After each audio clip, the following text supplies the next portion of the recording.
क्या बच्चों आपको ये कॉम्प्लेक्स फॉर्म ऑफ इलिप्स का कॉन्सेप्ट पता है? कॉन्सेप्ट क्या है आइए देखते हैं कि P मेरा कोई वेरिएबल पॉइंट है जिसको हम Z लेके चलेंगे और A Z1 और B Z2 कोई दो फिक्स पॉइंट होगा।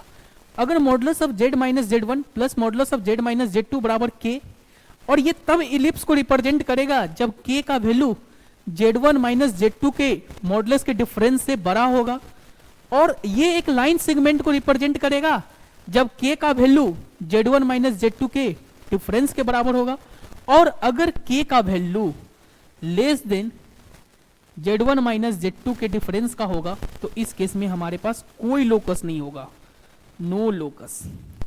सही है। इसी तरह से एक और कॉन्सेप्ट है हमारे पास हाइपरबोला के लिए कि यहां पे होगा मॉडुलस ऑफ या modulus of Z minus Z1 minus Z minus Z2 का डिफरेंस बराबर K, और K का वैल्यू Z1 माइनस Z2 से छोटा होगा तो ये हाइपरबोला को रिप्रेजेंट करेगा। K का वैल्यू Z1 माइनस Z2 के बराबर होगा तो ये रिप्रेजेंट लाइन को करेगा, और K का वैल्यू ग्रेटर देन होगा modulus of Z1 minus Z2 तो इस केस में नो लोकस। इस केस में क्या होगा? No locus. इसी तरह से हमारे पास एक और कॉन्सेप्ट है कि Z minus Z1 divided by Z minus Z2 बराबर K, और K का वैल्यू 1 है तो ये परपेंडिकुलर बाइसेक्टर ऑफ AB होगा। सही है। और अगर K का वैल्यू 1 नहीं है, K का वैल्यू अगर 1 नहीं है तो ये सर्कल को रिप्रेजेंट करेगा।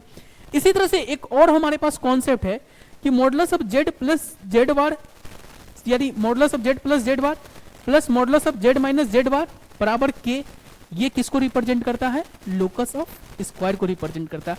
क्या ये कॉन्सेप्ट आपको मजा आया? सही है।